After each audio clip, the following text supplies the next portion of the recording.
Hello, hello, ladies and gentlemen. This is your girl Mitzi, and this is Mitzi. Let's think about it. Today, we are thinking about learning how to trust what God put in your heart. That's something that we all really need to think about, and we all really need to understand how to really tap into that. And luckily for me, I have a special guest on my show. I have Debbie here who's going to bring that understanding that maybe you're looking for. So, Debbie, why don't you go ahead and fully introduce yourself? Oh, thank you so much. Yes, my name is Debby Kruszewski. Most people call me Debby Cruz because it's so much easier. I call my, excuse me, I call myself the dream pollinator, as I have pollen in my throat from the season, because I learned that my name is Devorah in Hebrew. That means the bee seeker. And in finding my journey to get closer to God and leaning into my heart of what it's truly saying, I found that my name leads the way. So I believe that the bee seeker is just as important as what an actual bee does. It does impossible things. It wants everybody and everything around them to be successful. And it makes everything around them beautiful and just loves to be a part of teamwork and loves to support everybody. And I feel like that's part of my soul mission, is to help support everybody find the best version of themselves by getting themselves closer to God. Yeah, I thank you for that because I think that's really fascinating how you were trying to get a better understanding of who you are by just simply looking up your name and just trying to figure out the meaning. And it's funny because not a lot of people know that your name holds a lot more grounds to your foundation of who you are and why you operate the way that you do. So I think once people realize what their name really means, it'll help guide them and understand that you are who you are, because I Googled my name, and depending on which background or ethnicity it wants to take, because I found it in so many different ethnicities, but when I found one, it kept on coming back to the same. My name is considered to be bittersweet. So it's funny because I consider myself to be a little bit bittersweet sometimes. So it's funny, but I do think that you created this company to basically represent who you are, you know what I mean? And how did people respond to it? I think people are very intrigued when I say I'm a dream pollinator. It's a kind of a question, conversation starter, so to say. Great for parties. But yeah, most people, I mean, I like to dabble in so many things. I'm also an author, and I've been in operations for a very long time. I do work in restaurants. So most people are usually like, you do like 50 things. Like, what do you do? So I always incorporate with every job and project I do about coming from your heart. And I feel like you're successful at whatever you do. I actually have an interesting story to answer your question of what do people, how do they take that on you? I was having lunch outside in a park, and a woman that I haven't seen in a few years drove by, and she was a little bit far away, and she's beeping and waving. And I'm like, I have no idea who you are. And she pulled around, and I was like, I haven't seen you in so long. And I was like, I can't believe you recognized me. And she said, of course I do, because your light just shines so bright. How could I not recognize you? Oh, So I feel like that once you find who you are and you're coming from your heart, your light just shines. And I feel like that is what people get. They may not really articulate it in that way, but I feel like once you're living your true self and who you want to be, your light will shine and people will come, because it's an attraction of positive energy that comes from God. yeah. And what would be the hardest part in trusting in what God put in your heart? That's exactly it. Trusting what God put in your heart. That's the hardest part. The world is full of dream crushers. We do it to ourselves. Ego gets in the way. People can only see what they can relate to. So if you're like, I want to be an astronaut, and everyone's like, that's crazy. No, you can't be an astronaut. And sometimes you listen to it, but no one can see what's in your heart but you. And that's your relationship between you and God. And he made you specific just for you, not to be a mirror of somebody else. So I find the hardest part is the trust. is to be like, no, this is what I want to be. It may not look exactly like what you see because that's only what you can relate to. But if you focus on that and you lead toward that path, God is going to just direct you into what it means and get in deeper and unleash all those layers of it and get to the core center of what you're really here to be. Yeah, I absolutely agree with that, because one thing that when I speak about God with other people, it's funny because a lot of the times what I hear and what I've experienced myself is that God will plant a seed in your heart and let you know what he wants you to do. But since life and world, everything kind of makes you question what he put inside of you, so that you kind of push it away. But then God is so beautiful that he puts different people in front of you and he reminds you. And so that you'll get like a reminder of doing that, something that you should do. And it's what God wants you to do, but you don't put the pieces to puzzle until later on. And you realize, wow, I've already had 7 people come up to me and tell me that I should go back to school, or I should go write, or I should be a chef, or you know what I mean? Whatever that is for each individual. I think that when you start getting those random moments of random people coming to you and just telling you what you should do in a positive light, knowing that you should do it, I think that's where some people should like wake up and put that switch on, you know what I mean? And realize, that's a part of trusting what God put in you, And I think one of the hardest things, yes, is trusting in God, but also trusting in yourself, that you're knowing that this is the right thing to do, even if you don't know for sure, is that moment of just stepping into that faith and stepping into the fear of the unknown. I think that is the most beautiful of the whole experience, because when you step into the unknown, it's like stepping into the ocean. You don't know what's under there. You don't know what's around you, but once you're in there, it feels good. It feels refreshing. And it's like, it's amazing. Yeah. And what's important also on this journey is that we put so many obstacles to ourselves, right? And you just described that, but also knowing that you can't make a mistake. Yeah. Like there's no such thing as a mistake. We're always afraid of not being perfect and, I'm going to make a mistake and God's just going to give up on me. He never gives up on you. He's standing in front of you like, this is awesome. I'm so excited for you. And there's all these cheerleaders of angels and saints all around you, cheering you on. And if you're going the wrong way, they're going to, redirect you. And as long as you're following your heart, you're never going to be going the wrong way. And every mistake is, what we feel is a mistake is a lesson. Yes. It's a piece of the puzzle that's just going to give you more strength and growth to get to that next place. Yes, yes. Oh, I love how you put that. Thank you. I think that is so true. And I really do hope that somebody can really put that together when they're listening to this, because, everyone has something that we're meant to do by God. You know what I mean? I truly believe, in my mind, in my perspective, that we all have some type of purpose here, and we all have some type of reasoning. And if it's for God's will, then you will be blessed. And if it's for God's will, every people around you will be blessed as well.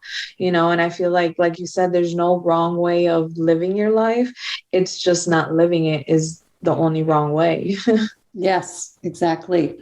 How many people do you know that are just Pavlov dogs? Like the alarm goes off, I eat breakfast, I get on a train, I sit for 8 hours, I have the same boring lunch, I go home, I'm miserable, and you're just, watching the clock tick and not living.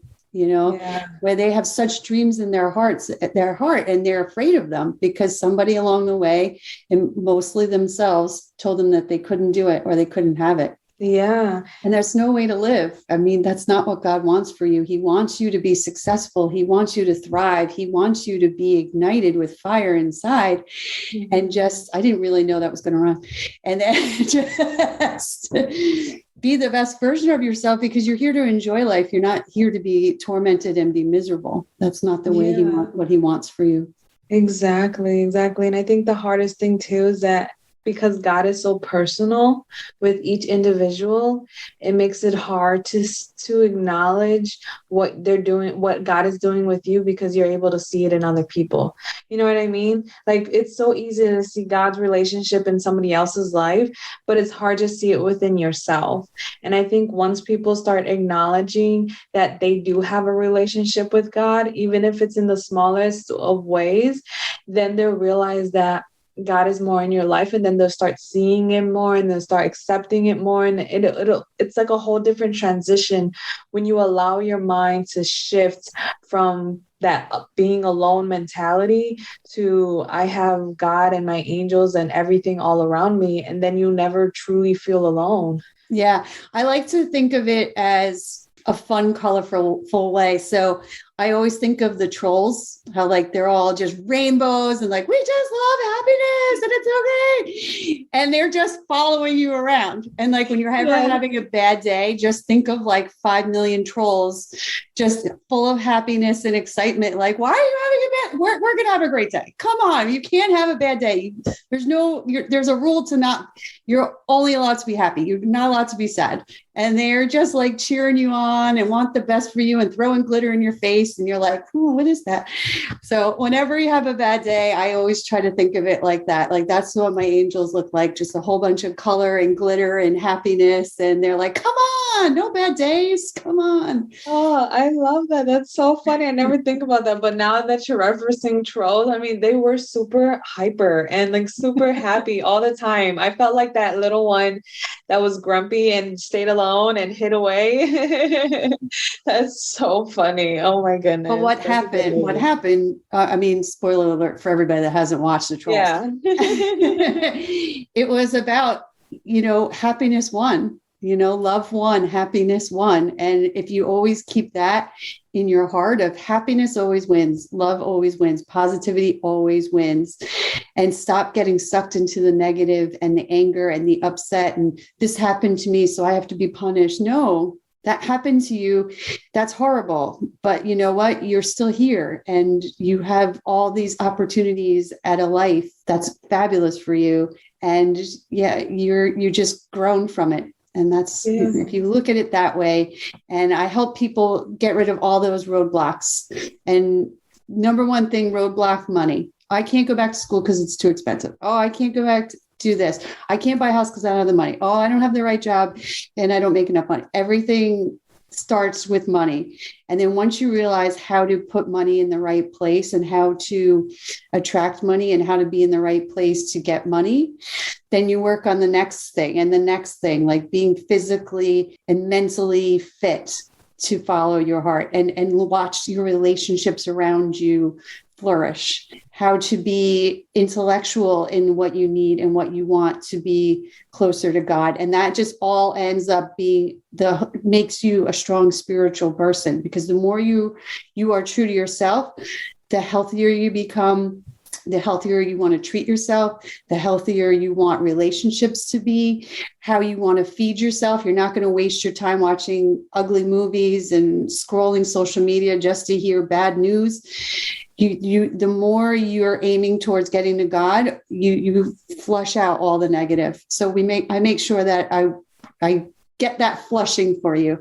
Do a fresh pollination. Let's just clean this area up and let's just pour some fresh pollen on it and make everything grow in beautiful colors for you. Yeah, that sounds so beautiful, so nice. But one of the biggest obstacles that I hear people always have is that they lose hope. You know what I mean? And they stop hoping and they just give up on hope because every time they hope for something that they're disappointed. And one of the things that I've learned through my journey with God is that sometimes we do put our hopes in the wrong things, and then we put it in a high standard, then that's why we get disappointed, or we allow our imaginations to have our hope in some type of pedestal or some type of this image that we only can see it as because that's how we want it. And then when it doesn't happen that way, or it doesn't appear to be as how we imagined it, then we lose our hope. But I think that's the problem, is our perspective on the situation that we're creating in our mind, because what God gives us is perfect in its moment. And it's not going to always represent what we perceive and what we imagine and what we hope for, and I think that's a big issue. I mean, what are your perspective on the matter? Oh, I love that you brought that up, because that is a huge piece of it, right? Putting things on a pedestal, people on a pedestal. And what I always say is, if it's not your truth, it doesn't feel right. And if you're putting somebody higher and higher on your scale of like, that person's the answer, that's the only thing that's going to make it work, that's a problem, because you're not putting yourself on the pedestal. You're not getting yourself closer to God. You're asking somebody else to be there for you and expects that that person's going to be the branch and be the avenue to take you there. And then you get crushed because that person's like, I don't even know how I fit into this mix, or I don't get it. But your ego is speaking, where it's like, oh, well, this person would be perfect because, I don't know, he has great eyes and we'd make beautiful babies. Or this person would be great because he or she has this great job and then I could do this. You know, if you're looking for expectations out of people, instead of looking at people as, when I look at him, or her, do I see God in their heart? Yeah. When I look at him or her, do I see a reflection of prayer? Do I see how God is working on this person? And do I see a faithful, loveful relationship? Do I see myself being closer to God with or without this person? And if this person isn't in my life, how does that make me feel? And how does that change my relationship with God?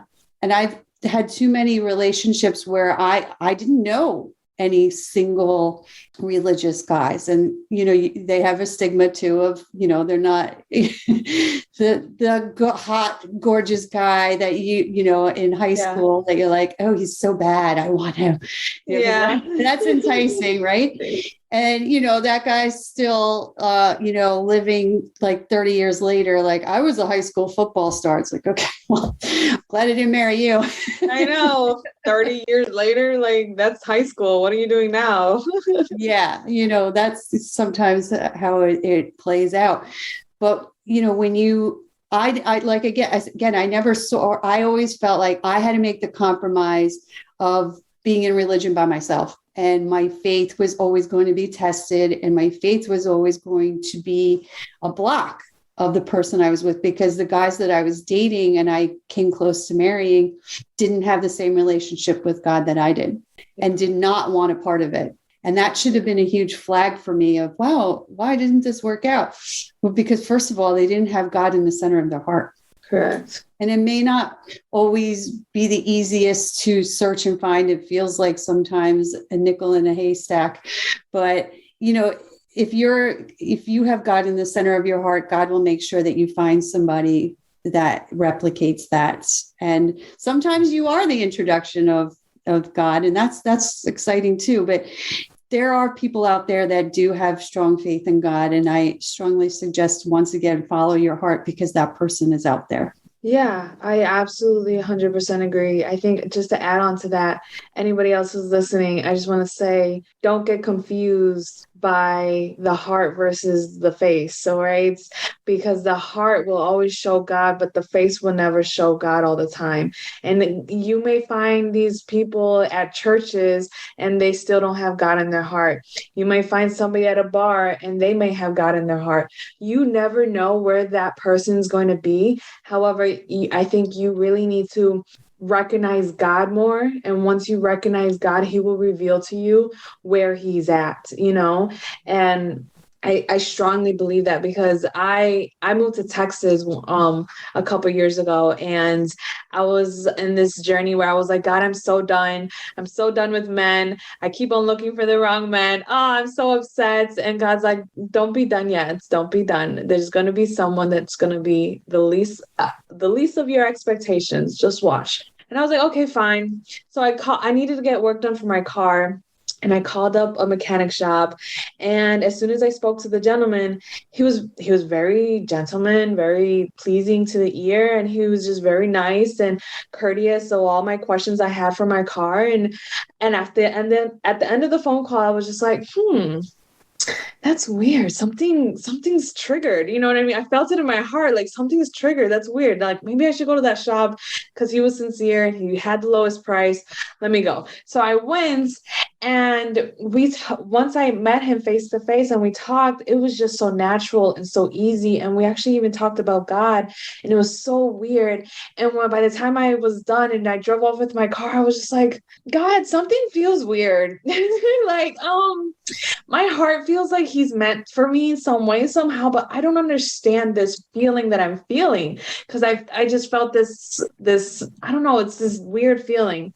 So then after that moment, we never kept in touch, nothing. 2 years later went by, and he finds me on social media, and we reconnect, and we talked about God. We even watched church together. It was just so different and so spiritual. And now we're engaged in on our second child. So I honestly feel like people, you never know, but when the heart's there, God will bring that person there. Yeah. And I love your story. That's so beautiful, because, you just there's certain things that you'll just know, like you heard his voice, and it wasn't his voice. It was the personality in his voice, the calming of you. It's tingled in you. And yeah, I think it's so much more beautiful that you felt him before you knew him. Yes. And, that's perfectly worded. And I am a huge fan of The Chosen. So I always do my Chosen shameless plug of, I was one way and then I was somebody else, and in the middle was him. So, you were like, I gave up on men and that's over. And you had one phone call, and look at how your whole world has changed. And the one thing was listening to your heart, which was listening to God, which was listening to someone's voice. And look at how that changed you. Exactly, because once I said I was done, I was like, God, I'm gonna devote myself more to you. And when I devoted myself more to him, I literally gave up social media for a whole entire year. I was on a mission of just reading the Bible every day, at least one chapter, and I was literally dedicated and focused. So I think that dedication to God, showing to him how serious I was about our relationship, showed him that I was ready to actually have a real relationship with somebody else. And I think that's the thing, is that a lot of people aren't really ready to have that relationship, and a lot of people aren't really looking for a relationship with another human being. They're just looking for an interaction. They're just looking for a moment.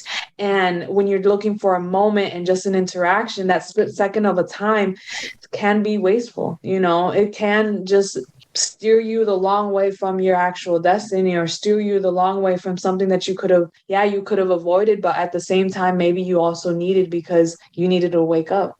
Yeah. But I also think what is important to recognize in your story is you wanted it enough to walk away from it. Yeah. You trusted it, your faith enough of, all right, God, well, you don't want me to have this right now, but I'm still believe and I trust in you, and I'm going to get myself closer to you through scripture, and I'm going to leave that to you, and I'm going to let you take care of it, and you give me the way. When it's right, if it's right, it'll come. If not, it won't. And you gave it to God. Mm-hmm. And you really let him do his work. And you did the work. You were like, I'm going to learn more about the Bible. I'm going to get entrenched in it, and I'm going to stay focused on that. And then when you weren't paying attention, you got that call. Yeah, it was beyond my expectations. And it's funny because when I try to help my sister, for some reason she can't accept what I have to say, because she hasn't acknowledged what I've gone through.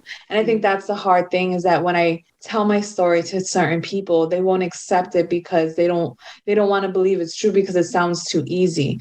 But it wasn't easy. You know what I mean? That's the thing, is that my story may sound easy, but it really wasn't easy. I went through a lot of other difficult moments and hardships, and just me just telling myself just to keep going, that it'll be worth it. That was the hardest part, is not knowing if it was going to be worth it. I can read a Bible, and I could read a book, and I could listen to sermons, and I can pray, and I could cry, and I could do all of this stuff. But at the end of the day, I don't know if it's really helping or not. You know what I mean? Nobody never knows besides God. And that's the beauty of it, is that as long as we allow ourselves to know that God is the one that's watching, and God is the one that's keeping points, and God is the one that's keeping accounts of every worship and every praise that you do, and your discipline towards him. I think that's the biggest thing, is that discipline. And not a lot of people have that discipline. Yes, because they're driven by ego and just influenced by people that don't have faith and tell like material things, and you have to have this, and this is what's important. And you keep getting drawn into this negative world that is ugly, and you're always looking to be fulfilled, and you're looking in the wrong places. Yeah, that is very true. I mean, and with that being said, what would you tell someone who's going through that, who's having that difficulty dealing with that ego and that pride within themselves and learning how to really trust in God to move forward in their lives? I mean, I would have them write down all their situations that they're, facing at the moment. And I believe in prayer and meditation. I believe you do too.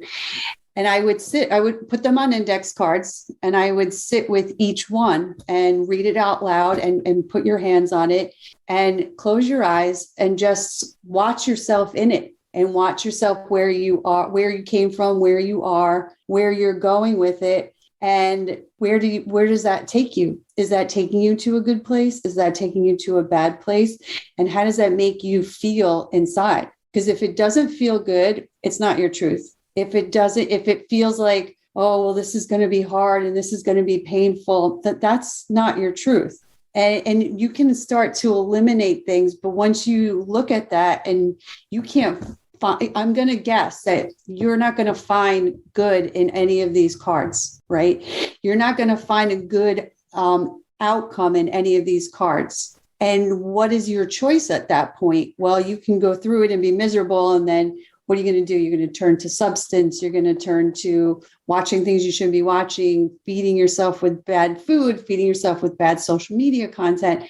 You're going to just feed yourself to get through it, and you're just going to be in a worse place. But why don't you take those cards and just say, God, help me change this situation. Help me look at it in a different way. Help me to get out of a negative outcome. Mm-hmm. Why don't you give that a chance? Because you've given all the other things a chance. Why don't you give the chance of, God, I need help, and I surrender to you, and I give my problems to you, and I give my worries to you, and I give this negative future outcome to you, because I don't believe that that's my truth. And I don't think that a lot of people will get through that first round.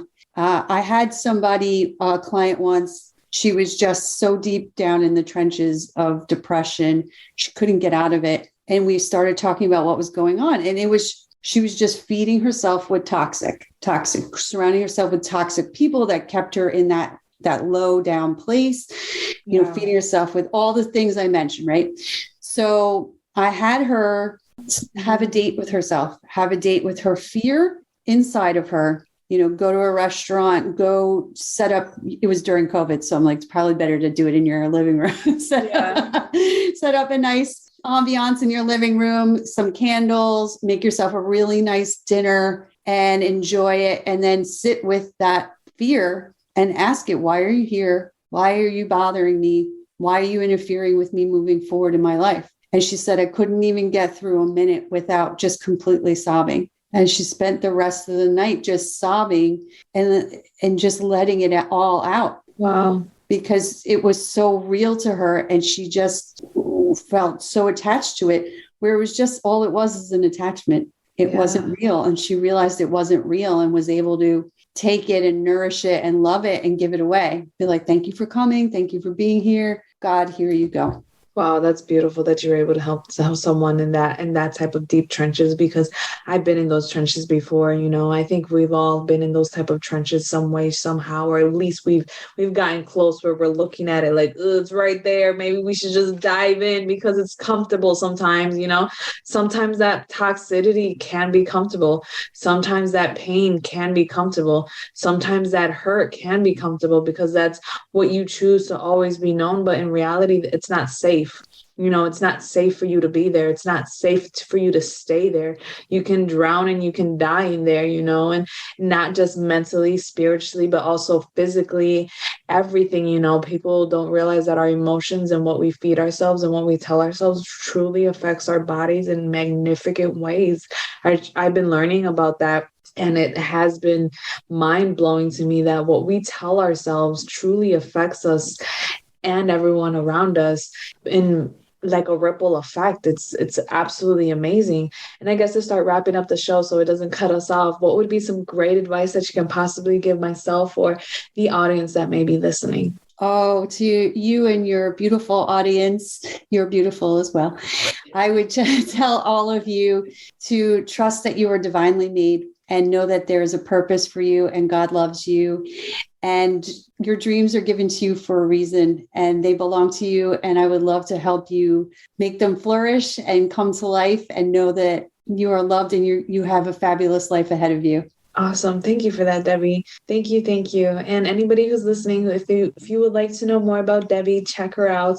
Under my special guest, you'll find her beautiful photo and you find a link to her website so that you can reach out to her directly if you're needing this type of communication. You know, it was a great time speaking with you. Love speaking about God with other people because it's like a hug. You know what I mean? Yeah. It's truly like a hug whenever I'm able to really speak about God with other people. And this time with you was very precious to me. So I greatly appreciate it. And I hope that somebody who's listening, even if it's one person, I hope that you're able to take from our conversation what you're needing. You know, take from this conversation the shift that you're needing to continue on with your life, you know, and keep on thinking. Until next time, y'all. Bye.